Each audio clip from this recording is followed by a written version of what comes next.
Hello everyone, a very good morning to all of you. Welcome to my platform. আজকে August মাসের 8 তারিখ 8 August 2025 আজকের দিনে আমরা ইম্পর্টেন্ট কি এডিটোরিয়ালস আছে কি নিউজ আপডেট আছে তার কমপ্লিট অ্যানালিসিস থাকবে তোমাদের জন্য ওয়ান লাইনার কারেন্ট অ্যাফেয়ার্স যেখান থেকে তোমরা নিজেদেরকে এনরিস্ট করতে পারবে এবং একটা হলিস্টিক আইডিয়া ডেভেলপ করতে পারবে regarding the current news current affairs. Now তাহলে দেরি না করে শুরু করা যাক আজকের ক্লাসের discussion. So this is the front page of the Hindu newspaper. As you can see the first very news is very not relevant for the exam perspective because it is too much oriented to the political dimension, but the next phase বা next আমরা যদি পেপারের next পার্টটা দেখি front পেজে তাহলে সেখান থেকে আমরা তিনটে নিউজ আর্টিকেলকে নিয়ে হলিস্টিক ডিসকাশন করব। First article is the continuation, যেখানে আমরা কিন্তু দেখব যে ডোনাল্ড ট্রাম্প অর্থাৎ ইউনাইটেড স্টেট অফ আমেরিকা গতকালই আমরা দেখেছিলাম 25% একটা ট্যারিফ এক্সট্রা ইম্পোজ করেছে। এবং এক্সট্রা কেন? কারণ অলরেডি 25% একটা রেসিপ্রোকাল ট্যারিফ। রেসিপ্রোকালের বাংলা কি? রেসিপ্রোকাল মানে হচ্ছে ইন রিটেলিয়েশন, মানে হচ্ছে তুমি একটা কোনো কাজ করেছো তার পরিবর্তে মানে রেসিপ্রোকেট করা, একটার বিনিময়ে আর একটা, অর্থাৎ রেসিপ্রোকাল ট্যারিফ অলরেডি প্রেজেন্ট ছিল, তার ওপর 25% এক্সট্রা ট্যারিফকে ইম্পোজ করা হয় এবং শো দ্যাট আমাদের এন্টায়ার ইন্ডিয়ান যে সমস্ত প্রোডাক্ট ইউনাইটেড স্টেট অফ আমেরিকাতে এন্ট্রি নেবে সেখানে কিন্তু দাম 50% এক্সট্রা হবে। অর্থাৎ কোনো একটা ইন্ডিয়ান মার্কেটে প্রাইস যদি 100 টাকা হয় সেটা ইউনাইটেড স্টেট অফ আমেরিকাতে বিক্রি করতে তার দাম পড়বে 150 টাকা। Hopefully it is now clear to all of you. Now next ফেজে আমরা যদি দেখি এই যে অ্যাডিশনাল এই যে নিউজের কন্টিনিউশনে আজকের পেপারে নিউজ বেরিয়েছে কি, যদি in any situation Russia and ইউক্রেনের যে ওয়ার আছে সেই ইউক্রেনের সঙ্গে রাশিয়ার ওয়ার যদি সিজ ফায়ার বা এগ্রিমেন্টে আসে যে রাশিয়া এবং ইউক্রেনের মধ্যে যুদ্ধকালীন পরিস্থিতি কমে আসবে, সেই ক্ষেত্রেও কিন্তু ডোনাল্ড ট্রাম্প বলেছে যে আমরা এই পুরো জায়গাটায় কিন্তু ইন্টারেস্টেড থাকবো না টু রিডিউস দ্য ট্যারিফ। তাহলে বোঝা গেল এই ঘটনাটা। নেক্সট আমরা এই জায়গাটায় দেখব মোদি গভর্নমেন্ট কিন্তু ইউনাইটেড স্টেট অফ আমেরিকার সাথে যখন একটা ফ্রি ট্রেড এগ্রিমেন্টের ঘটনা এগোচ্ছে, নেগোসিয়েশনস এগোচ্ছে, in that scenario United States of America actually demanding from the Indian side to give the United States of America access to our Indian agricultural market। Specifically যদি আমরা দেখি ইন্ডিয়ার যে অত্যন্ত ইম্পর্টেন্ট ডেয়ারি সেক্টর আছে, farmer sector আছে এবং এই যে soybean, corn and almonds and Apple এই যে সেক্টরটা আছে, এই সেক্টরে কিন্তু ইউনাইটেড স্টেট অফ আমেরিকা চাইছে ইন্ডিয়া কিন্তু একটা ফ্রি অ্যাক্সেস দিক এবং ইন্ডিয়ার রেসপেক্টে কিন্তু এটা কিন্তু একটা ভয়ানক জায়গায় যেতে পারে। এগ্রিকালচারাল ফার্মার্স আর actually sceptical that if the FTA is going to be signed by the United States of America and the India, what will be their future? কারণ সেই জায়গায় দাঁড়িয়ে এই সমস্ত হাইলি সেন্সিবল মার্কেটে ইউনাইটেড স্টেট অফ আমেরিকার তরফ থেকে প্রোডাক্টসরা এন্ট্রি নেবে এবং ইন্ডিয়ারা হয়তো they are sceptical they could be in a very bad and worse situation, but our Prime Minister Narendra Modi actually তিনি এইখানের আজকের আর্টিকেলে কি বলেছেন, তিনি বলেছেন যে ফার্মার্সদের interest will be given at the top priority amid the এই FTA এগ্রিমেন্ট সাইন যখন হতে চলেছে with the United State of America. ঠিক বোঝা গেল। Now let's see this image. It is actually salt struggle. দেখো সল্টের জন্য যে পার্টিকুলার যে এরিয়াগুলোতে সল্ট প্রোডাকশন হয় তার মধ্যে one of the important state in our country is the Tamil Nadu. এবং তামিলনাড়ুর যদি আমরা দেখি it is a static GK portion also. তামিলনাড়ুর মধ্যে সল্ট ক্যাপিটাল বলা হয় কিন্তু থুথকুডি বলে একটা জায়গা আছে, জেলা আছে তামিলনাড়ুর, সেই জায়গাটিকে, সেই জায়গায় কিন্তু দেখা যায় যে হিউজ বন্যা বা হিউজ যে বৃষ্টিপাত হওয়ার জন্য এই যে সল্ট প্রডিউসিং যে বাস্কেটগুলো সেগুলো অলরেডি মেস আপ সিচুয়েশন, সেগুলোর মধ্যে কিন্তু আনসিজনাল যে রেইনফল হয় তার মধ্যে দেখা যায় যে এখানে তোমাদের পুরো জায়গাটায় কিন্তু বৃষ্টির জল জমে গেছে এবং সল্ট প্রোডাকশন ইজ মানে অ্যাকচুয়ালি হল্টেড। তো এই নিউজটার সাথে আমরা একটুখানি দেখে নেব আমাদের ইন্ডিয়ার রেসপেক্টে যদি আমরা দেখি সল্ট প্রডিউসিং সেক্টর কীভাবে অপারেটেড হয়।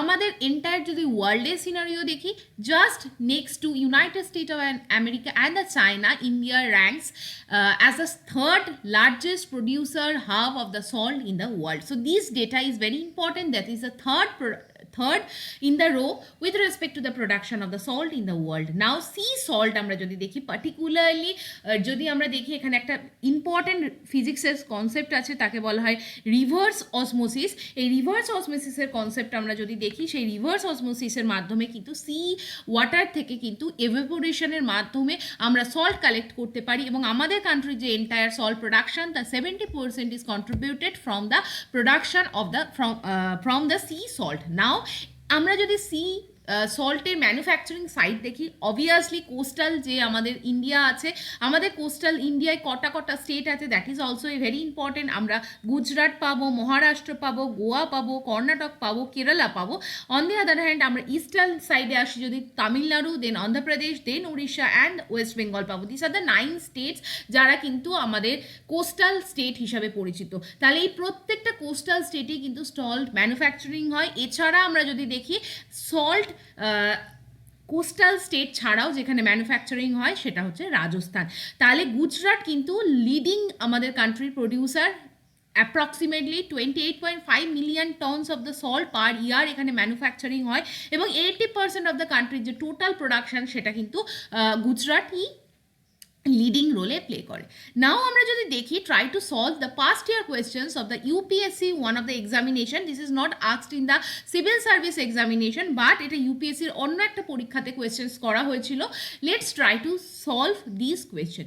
নাও সল্ট প্রোডাকশন ইন ইন্ডিয়ার রেসপেক্টে consider the following statement. Number 1 statement is India is the second largest producer of salt in the world, next only two China.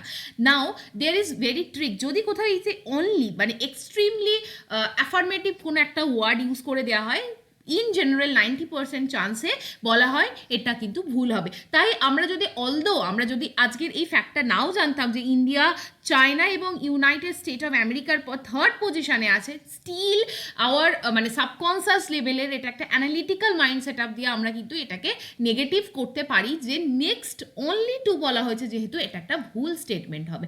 Next, salt mining is also carried out in the Himachal Pradesh. Now বলা হয়েছে হিমাচল প্রদেশেও কিন্তু salt mining করা হয়। This is a kind of thing.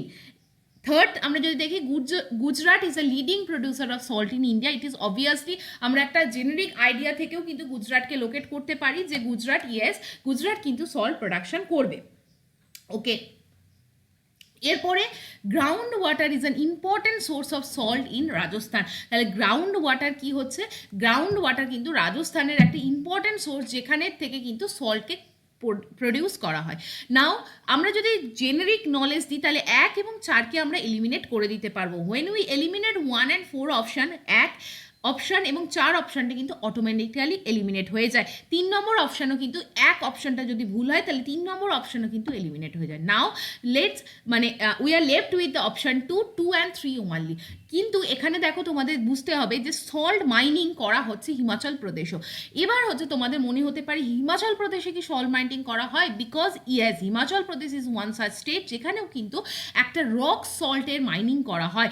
আমরা যদি প্রত্যেকটা option দেখি, ফার্স্ট অপশান কিন্তু ভুল হয়ে যাচ্ছে, কারণ ইউনাইটেড স্টেট এবং চায়নার পরবর্তীকালে থার্ড লার্জেস্ট প্রডিউসার হিসেবে ইন্ডিয়া আসে। Second only producer in India যেখানে রক সল্ট মাইনিং করা হয় সেটা হচ্ছে হিমাচল প্রদেশের mandi district is famous for the rock salt. এটি ভেরি ফ্যাক্ট, জিওগ্রাফিতে বারংবার কোয়েশ্চেন আসে। নাও গুজরাট কিন্তু অ্যাকাউন্টেড ফর 80% ইন্ডিয়ার salt production. Gujarat is also the largest exporter of salt in India. Next আমরা যদি দেখি আমাদের রাজস্থানের রেসপেক্টে সাম্বার লেক কিন্তু লার্জেস্ট স্যালাইন লেক, যেখানে কিন্তু এভাপোরেশন পদ্ধতির মাধ্যমে অর্থাৎ হাই কনসেন্ট্রেশন যে সল্ট থাকে ইন ওয়াটার সেই লেকের মধ্যে, সেই জলটাকে এভাপোরেট করার মাধ্যমেই কিন্তু সেখানে নুন বা সল্ট প্রোডাকশন হয়, না কি গ্রাউন্ড ওয়াটার এক্সট্রাকশনের মাধ্যমে সেখানে সল্ট প্রোডাকশন হয়। So this is the entire concept.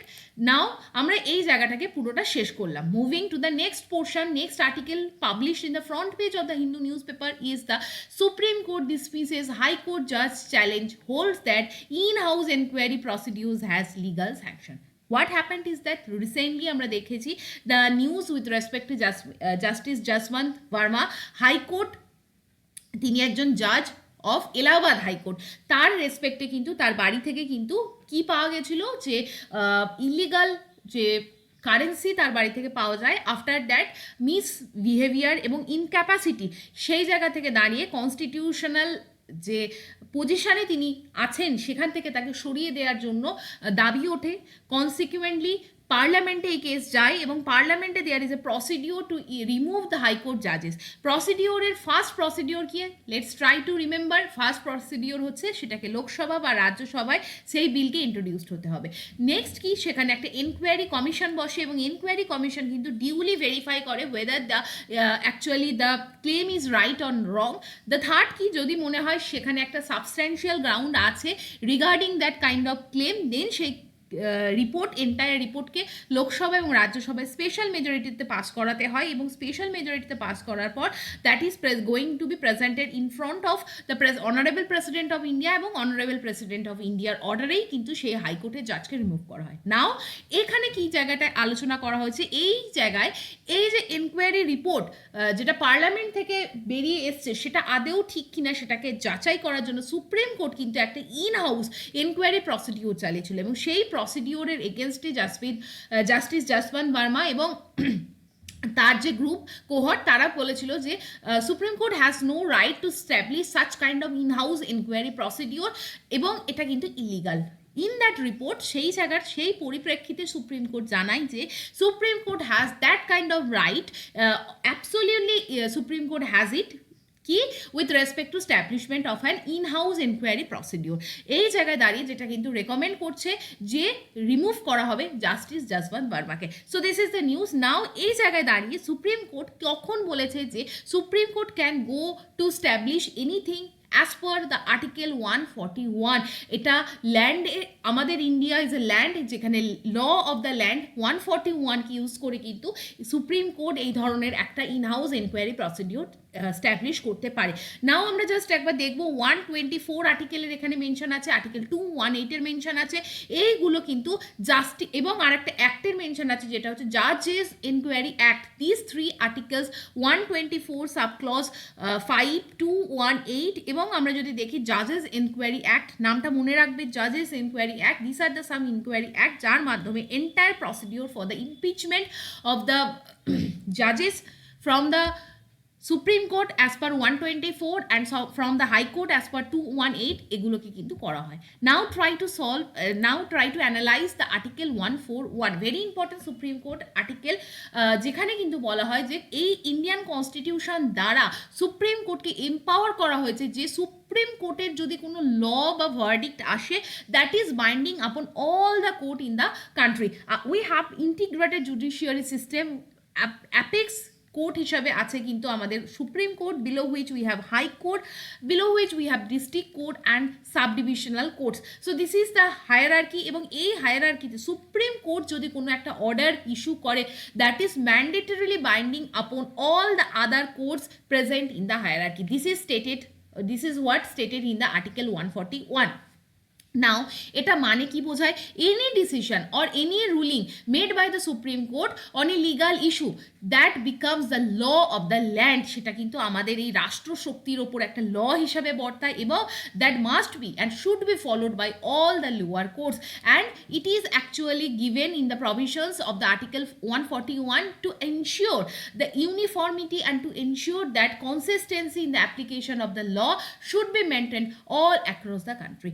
Now আমরা যদি দেখি এই article 141 it is based on the doctrine of the precedence, অর্থাৎ পূর্ববর্তীকালে যদি কোনো একটা ডিক্রি আসে সুপ্রিম কোর্টের দ্বারা সেটা কিন্তু ম্যান্ডেটরিলি ওবেড হবে, ফলোড হবে by the other courts. Supremacy of the supreme Court এভাবেই আমরা সেট করতে পারি এবং এই article 141 reinforces that the Supreme Court is the apex court in our country and holds the ultimate authority on the legal matters in India. Scope of the applications কি, এই article 141 এর মাধ্যমে যে কোনো ডিক্রি যদি সুপ্রিম কোর্ট পাস করায় সেটা high court, district court, other subordinate courts as I have mentioned in the hierarchy that should be followed and also other authorities working as the under the state in the territory of India should be should mandatorily follow the jurisdiction of the Supreme Court, the guidelines of the Supreme Court. So এই হচ্ছে পুরো জায়গাটা এই আর্টিকেলে এটাই maintain করা হয়েছে যে supreme court to ensure the complete justice, free justice and fair justice এই ধরনের enquiry procedures as per article 141কে কিন্তু ইস্যু করতে পারে। So this is the entire thing. Now moving to the next portion of the article, আমরা যদি দেখি there is some ongoing talks regarding the vice president election. আমরা জানি গত কিছুদিন আগে আমাদের কান্ট্রির যে ভাইস প্রেসিডেন্ট ছিলেন জগদীপ ধনকর স্যার, তিনি হেলথ গ্রাউন্ডে কিন্তু রেজিগনেশন সাবমিট করে to the president of India, but now still date এই জায়গাটা কিন্তু এখন ভ্যাকেন্ট আছে। নাও এই ভ্যাকেন্সির জায়গাটা কিন্তু ইলেকশন কমিশন নোটিফাই করেছে যে ভাইস প্রেসিডেন্টের পোল কন্ডাক্ট করানো হবে এবং August 21 is the last date for filing nomination, অর্থাৎ ভাইস প্রেসিডেন্টের পোস্টে কে কে দাঁড়াবেন সেই নমিনেশন ফাইল করার কিন্তু লাস্ট ডেট হচ্ছে 21 আগস্ট। নাও এই জায়গাটায় আমরা আসার আগে আমরা যেরকম দেখবো যে different parties, be it the party of the India government, vice president ইলেকশনের জন্য ক্যান্ডিডেট নির্বাচন করবেন এবং অপোজিশন পার্টির তরফ থেকেও কিন্তু ক্যান্ডিডেট দাঁড়াবে। But this is not the matter for our discussion. We need to understand the procedure with respect to the election of the vice president in our country. Who conducts the election of the vice president? The Election Commission of India. দেখো election commission of India আমাদের কান্ট্রিতে কাদের কাদের vote করায়? President of India, vice president of India. Also আমরা যদি দেখি পার্লামেন্টের যারা MP নির্বাচিত হয় তাদের ভোট কিন্তু ইলেকশন কমিশন অফ ইন্ডিয়া করে, অর্থাৎ লোকসভা নির্বাচন যাকে বলে। এছাড়া আমরা যদি দেখি রাজ্যসভার যারা এমপি হয় তাদের কি ভোট ইসিআই করায়? না, তাদের ভোটের জন্য কিন্তু তাদের ভোটও ইলেকশন কমিশন অফ ইন্ডিয়ার গাইডলাইন্সেই হয়, বাট এখানে কিন্তু অ্যাজ অ্যান কমন সিটিজেন আমরা কিন্তু ভোট দান করি না রাজ্যসভার এমপি নির্বাচনে। এছাড়া এমএলএ এই ভোটও কিন্তু ইসিআই কন্ডাক্ট করায়। এরপর আমরা যদি দেখি পার্টিকুলারলি জগদীপ ধনকর যিনি ছিলেন তিনি কিন্তু আমাদের কান্ট্রি এর পরের যে ইলেকশনটা হবে সেটা 17th ইলেকশন হতে চলেছে with respect to the vice president নির্বাচন। যদি আমরা পিআইবির অফিসিয়াল দেখি, দেখো অফিসিয়াল গেজেট নোটিফিকেশন পাবলিশ দেখি, তাহলে দেখবো election to the office of the vice president of India 2025-এর অফিসিয়াল নোটিফিকেশন অলরেডি পাবলিশ করা হয়। সেখানে 17th vice presidential election is going to be happen. First of all আর একবার আমরা এখানে কিছু ইম্পর্টেন্ট ফ্যাক্ট আছে যেটা দেখে নিই, সেটা হচ্ছে vice president second highest constitutional position, first constitutional highest position কি? President of India. Next vice প্রেসিডেন্টকে কিন্তু ইলেক্টেড করা হয় কার দ্বারা? লোকসভা এবং রাজ্যসভা, অর্থাৎ এন্টায়ার পার্লামেন্টের যারা ইলেক্টেড মেম্বার এবং নমিনেটেড মেম্বার তারা সকলে ইলেকটোরাল কলেজ ফর্ম করে এবং তারা ভোট দেয়। প্রত্যেকটা ভোট এমপির ভোটের ভ্যালু হচ্ছে 1। নেক্সট আর একটা যদি আমরা দেখি প্রসিডিওর কি? System of proportional representation by means of single transferable voting method, very important. এবং যিনি ভাইস প্রেসিডেন্ট হিসেবে নির্বাচিত হয়ে আসবেন তিনি বাই ডিফল্ট আমাদের যে পার্লামেন্টের আপার হাউস অর্থাৎ রাজ্যসভার কিন্তু তিনি চেয়ারম্যান হিসেবেও কাজ করবেন। নাও প্রসেস অফ দ্য ইলেকশন কি? আমরা বললাম article 66 is important with respect to the election of the vice president. এটা একটা indirect election because we the people of India can't cast our vote to elect the vice president, rather it is actually conducted in indirect means both houses যে পার্লামেন্টের both house তার যে elected member and nominated member তারা কিন্তু proportional রিপ্রেজেন্টেশনের মাধ্যমে single transferable voting এবং secret ballot use করে কিন্তু ভাইস প্রেসিডেন্টকে নির্বাচন করে। ইলেক্টেড এবং নমিনেটেড মেম্বাররা থাকে, বাট স্টেট লেজিসলেচার কিন্তু এখানে এক্সক্লুডেড থাকে। ইলেকশন কমিশন কন্ডাক্ট করে এই ভোট বোথ দ্য প্রেসিডেন্সিয়াল এবং ভাইস প্রেসিডেন্সিয়াল ইলেকশন অ্যাক্ট 1952-এর ইন অ্যাকর্ডেন্সে। নাও যদি ধরো এই ভাইস প্রেসিডেন্টের ইলেকশনে কোনো ডিসপুট হয়, সেই ডিসপুটকে অ্যাড্রেস করা jurisdiction lies upon the honourable supreme court as per article 71।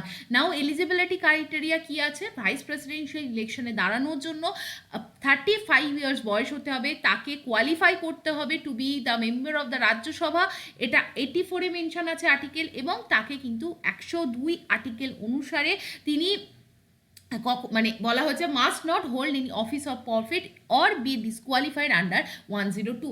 মানে এই ধরনের ব্যক্তি আগে কখনো 102 আন্ডারে অ্যান্টি ডিফেকশন লয়ের আন্ডারে যাতে ডিসকোয়ালিফাইড না হয় বা এই ধরনের কোনো হিস্ট্রি থাকলে তিনি কিন্তু ইলেকশন লড়তে পারবেন না। So this is the entire concept. তাহলে এই আর্টিকেলের মাধ্যমে আমরা পুরো ভাইস প্রেসিডেন্টের যে ইলেকশন সেটাকে ইন ডিটেলস ডিসকভার করলাম। দেখো যেখানে বিজেপি পার্টির তরফ থেকে এখানে ক্যান্ডিডেট দাঁড় করানো হচ্ছে, অন্যদিকে কংগ্রেসের পক্ষ থেকে কিন্তু ভাইস প্রেসিডেন্টাল রোলে যে ক্যান্ডিডেট নমিনেটেড হবে সেই নিয়ে আলোচনা হচ্ছে। So this is the entire concept. I have tried my best to make you understand. Moving to the next portion, one thing যেটা আমরা এডিটোরিয়াল পেজে আজকে ডিসকাশন করবো। দেখো প্রথম যে এডিটোরিয়ালটা আছে, এই কোনো এডিটোরিয়ালগুলোকে আজকে আমার মনে হচ্ছে দিস আর নট রেলিভেন্ট, যেগুলো থেকে প্রচণ্ড আননেসেসারি আছে, যেগুলো পড়ার দরকার নেই। বাট ইন্ডিয়া ফিলিপিন্স রিলেশনশিপটা তোমরা পড়তে পারো, এটা তোমাদের টাস্ক বা হোমওয়ার্ক থাকলেও নিজেদের মতো করে রিড করো। Because yesterday I have discussed the entire relationship between the India and the Philippines in our country, in our actually video, এবং ফিলিপিন্স কি দ্য পার্ট অফ দ্য, এখানে আমরা যদি দেখি look east policy of the government of India, এবং আমরা যদি ম্যাপে দেখি একটা one of the most important strategic লোকেশনে ফিলিপিন্স লোকেটেড, যেখানে কিন্তু India can reap the benefit of that strategic location Indo Pacific রিজিয়ানে। বাকি নতুন কিচ্ছু এই এডিটোরিয়ালটাই নেই যেটা তোমরা পড়তে পারবে না। নাও moving to the next portion. দেখো আমি এটা তোমাদেরকে একটা এটা ইকোনমিক্সের একটা ভেরি ভাইটাল কনসেপ্ট। কি বলা হয়েছে আমি ব্যাকগ্রাউন্ডটা বলার পর কি লেখা হয়েছে সেটা জাস্ট তোমরা পড়লে এটা বুঝতে পারবে না। ফর দ্যাট রিজন আমি এটাকে কিন্তু তোমাদেরকে বুঝিয়ে দেবো যে ইকোনমিক কি কনসেপ্ট এখানে লেখা হয়েছে। প্রথমত রিজার্ভ ব্যাঙ্ক অফ ইন্ডিয়া বলা হয়েছে। রিজার্ভ ব্যাঙ্ক অফ ইন্ডিয়া গত ওয়েডনেসডে কিন্তু যে রেপো রেট বা যে মনিটারি পলিসি কমিটি যে রেটগুলো, সেই রেট কাটকে আর ফার্দার কমিয়ে দেয়নি, কারণ এখানে একটা অনেকটা গ্লোবাল আনসার্টেনটিস মধ্যে দিয়ে আমরা পাস অন করছি। বর্তমানে আমাদের কান্ট্রির যদি আমরা দেখি, আমাদের কান্ট্রির কিন্তু গভর্নর, রিজার্ভ ব্যাঙ্ক অফ ইন্ডিয়ার গভর্নর কে আছে Sanjay Malhotra. particularly because United States of America president Donald Trump additional 25% tariff আমাদের ইন্ডিয়ান ইম্পোর্টস যেগুলো ইউএসএতে হবে তার উপর ইম্পোজ করেছে, এবং 25% reciprocal tariff is already activated state. তাই এই জায়গায় দাঁড়িয়ে, এবং আর একটা কি, India still in the process of negotiating the bilateral trade with the United State. তাই এই জায়গায় রিজার্ভ ব্যাঙ্ক অফ ইন্ডিয়া মনে করেছে ফার্দার রেপো রেট কাট করা is not going two actually make a very prudent decision. তাই liquidity অ্যাডজাস্টমেন্টের জন্য reserve bank of India যে repo rate continue ছিল সেটাকেই রেখেছে, অ্যাজ ইট ইজ রেখেছে, ফার্দার কোনো ইনক্রিজ বা ডিক্রিজ করেনি। অ্যাকচুয়ালি এই জায়গাটায় বোঝানো হয়েছে কিছু এক্সাম্পল দিয়ে যে রেপো রেট কাট করলে যে lending rate, market lending rate বাড়বে বা মার্কেটে একটা গ্রোথ আসবে, that is not going to happen in all every aspect. Because দেখো এখানে দেখা গেছে যে প্রিভিয়াস ইয়ারের থেকে অলদো রেপো রেট কমানোর পরেও কিন্তু কনজিউমার পারচেসিং প্রাইস খুব বেশি সিগনিফিকেন্টলি বাড়েনি, র্যাদার কন্ট্রাক্টেড হয়ে গেছে। গ্রোথ হাউজিং সেক্টরের যে লোনের রেসপেক্টে সেটাও কিন্তু শার্পলি খুব বেশি সিগনিফিকেন্ট ভিজিবল আউটকাম দেয়নি। তাই রিডাকশান করা রেটে সেটা যে সবসময়ই আমাদের গভর্নমেন্টকে বুস্ট করবে যে আমরা একটা মার্কেট ইকোনমিকে বুস্ট করছি, that is not going to happen. Now এই আলোচনাটার পর আমরা তোমাকে এই জায়গাটা আমরা একটু ডিসকাস করবো যে কি বলা হয়েছে। মেনলি আমাদের কান্ট্রিতে রিজার্ভ ব্যাঙ্ক অফ ইন্ডিয়া আছে, উই হ্যাভ অলসো ব্যাঙ্কের কাজ আছে, এবং we have the common people যেটাকে আমরা বলে রাখছি মার্কেটে আমরা কি করব, আমরা বিভিন্ন কারণে আমরা এখানে লোন নেব, কারণ আমরা বিজনেস লোন নিতে পারি, হাউজিং লোন নিতে পারি, কার লোন নিতে পারি, এটসেট্রা। তাহলে কিভাবে কাজ করে ব্যাংক, একটা ভায়া মিডল ম্যানের কাজ করে। ব্যাংকে থেকে রিজার্ভ ব্যাঙ্ক অফ ইন্ডিয়া থেকে ব্যাংক সুদ টাকা নেয় বা লোন নেয়। আবার আমরাও অনেক সময় বিভিন্নভাবে এফডি করি বা আমাদের যে সেভিংস অ্যাকাউন্টে কিন্তু আমরা টাকা ব্যাংকে ডিপোজিট করি। তাহলে ব্যাংক একটা ইন্টারমিডিয়েটারি হিসেবে কাজ করছে, যেখানে ব্যাংক কিন্তু মেন কাজ হচ্ছে ব্যাংকের লোন প্রোভাইড করা টু দ্য মার্কেট। সাধারণ মানুষ ব্যাংক থেকে লোন নেয়। ফর এক্সাম্পল, তুমি যদি 60 lakhs-এর একটা বাড়ি কেনো, তুমি তো আর নিজে এই টাকাটা একসঙ্গে কোনো কোম্পানিকে বা ওই ফ্ল্যাটটা কিনে নিতে জেনারেলি কিনবে না। তুমি কোথা থেকে 7 লাখ টাকা নেবে, তুমি এখান থেকে লোন নেবে। কোথা থেকে? For example state bank of India থেকে তুমি লোন নেবে। কিন্তু স্টেট ব্যাঙ্ক অফ ইন্ডিয়া কোথা থেকে 7 লাখ টাকা তোমায় দেবে? ওর কাছে অ্যাসেট কি? ও রিজার্ভ ব্যাঙ্ক অফ ইন্ডিয়াতে সাপোজ একটা লোন নিল, তোমার থেকে তুমি যে এফডির টাকা, তুমি ধরো 1,00,000 টাকা ব্যাংকে 1 বছরের জন্য এফডি করলে, সেই টাকাটা ব্যাংকের কাছে গেল। দ্যাট ইজ দ্য পোর্শন যেখান থেকে ব্যাংক কিন্তু টাকা তোলে এবং সেটাকে হায়ার ইন্টারেস্টে কিন্তু তোমার কাছে লোন দেয়। নাও রেপো রেট কাকে বলে? রেপো রেট হচ্ছে ব্যাংক শর্ট টার্মে রিজার্ভ ব্যাঙ্ক অফ ইন্ডিয়ার থেকে যে লোন নেয়, that is called repo rate. অর্থাৎ রিজার্ভ ব্যাঙ্ক অফ ইন্ডিয়া ব্যাঙ্ককে লোন দিলে যে ইন্টারেস্ট রেট চার্জ করে on a short term basis, that is called as the repo rate. Now এবার ট্রাই টু আন্ডারস্ট্যান্ড। ধরো 10% থেকে রেপো রেট কমিয়ে ধরো 5% করে দেওয়া হলো। তার মানে এর ইমপ্লিকেশন কি? এর ইমপ্লিকেশন হচ্ছে রিজার্ভ ব্যাঙ্ক অফ ইন্ডিয়া থেকে যদি স্টেট ব্যাঙ্ক 100 টাকা লোন নেয়, তাহলে in return reserve bank of ইন্ডিয়াকে আগে কত টাকা ফেরত দিতে হতো? যেহেতু 10% ইন্টারেস্ট রেট, 110 টাকা। নাও এবার পরবর্তীকালে যদি reserve bank of India repo rate কমিয়ে 5% করে দেয়, তাহলে তখন কত লোন দিতে হবে, মানে ফেরত দিতে হবে? 105 টাকা। তাই রেপো রেট যদি কমিয়ে দেওয়া হয়, ব্যাংকের কাছে দেখো এই লোন নেওয়াটা ইজিয়ার হয়ে যাবে।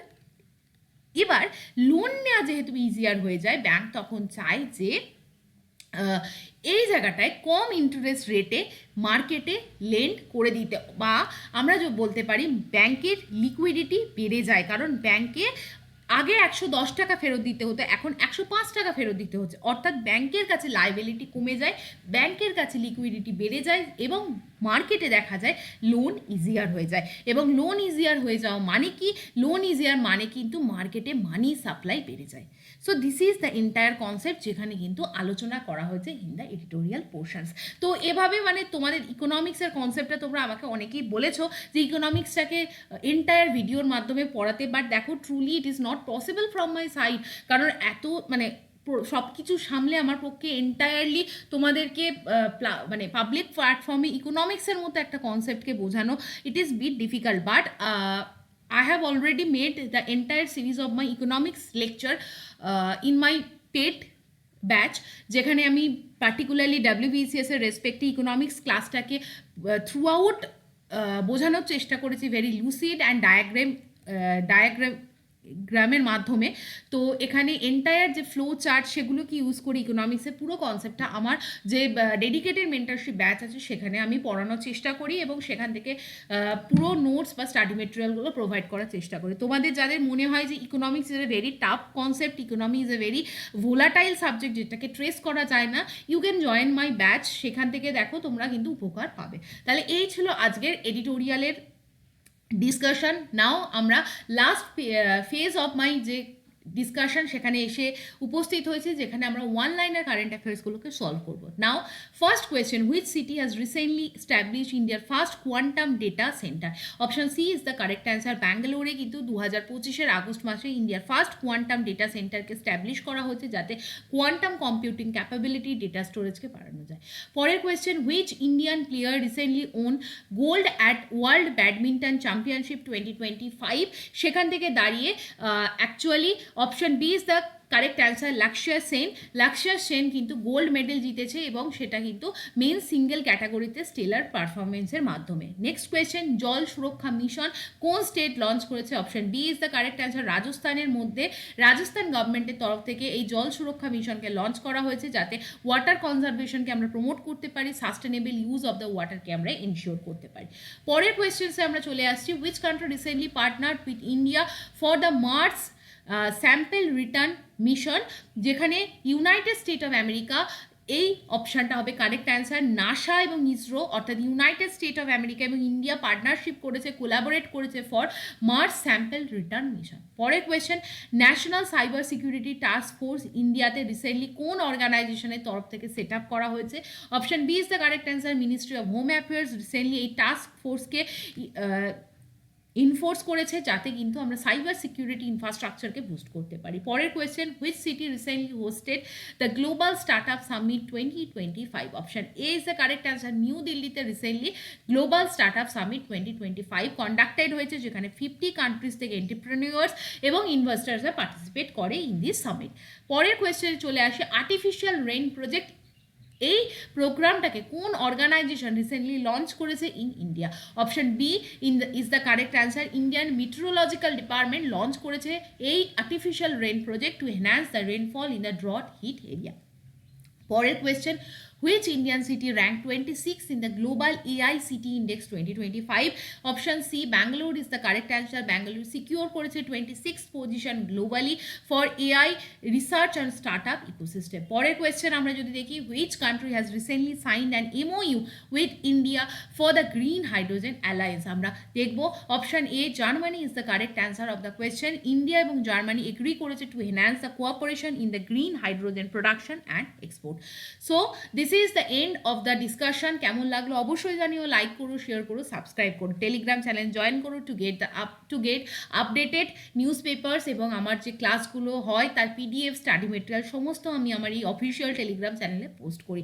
তোমরা যারা WBCS এর রেসপেক্টেড এডুকেটেড মেন্টরশিপ প্রোগ্রাম চাইছো, অনেক জায়গায় হয় কি there are too many resources, you are not very much in a very state of mind কি to understand to make you মানে স্পেসিফিক যেখানে তোমরা কোনটা পড়বে এটা বুঝতে পারছো না। তাই মানে আমার এন্টায়ার যে এই ব্যাচটায় আমি ডেডিকেটেডলি ভিডিও আমার নিজের তৈরি করা, স্টাডি মেটেরিয়াল আমার নিজের তৈরি করা, আমি যে সমস্ত বই থেকে WBCS এর প্রিপারেশন নিয়েছিলাম সেই বইগুলো ধরে ভিডিও করা, হোপফুলি সেগুলোর থেকে তোমরা অনেকটা ফাস্টার ওয়েতে মানে অ্যাডজাস্ট করতে পারবে নিজেদেরকে, কোনটা পড়তে হবে কোনটা না পড়তে হবে, মানে কোনটা ছাড়তে হবে। তাই যারা বিগিনার স্টেজে আসো, 3-4 মাসও তোমাদের হাতে আছে, মনে করছো যে তোমরা WBCS এর জন্য একবার প্রিপারেশন নেবে, you may consider my batch to join now. For that case তোমরা আমাকে মেল করতে পারো, মেলে তোমাদের অবশ্যই ফোন নাম্বার জানাতে ভুলো না বা ফোন নাম্বার মেনশন করতে ভুলো না। তাই এইটুখানি বলে আজকের ভিডিওটাকে এন্ড করলাম। Thank you for watching, have a nice day.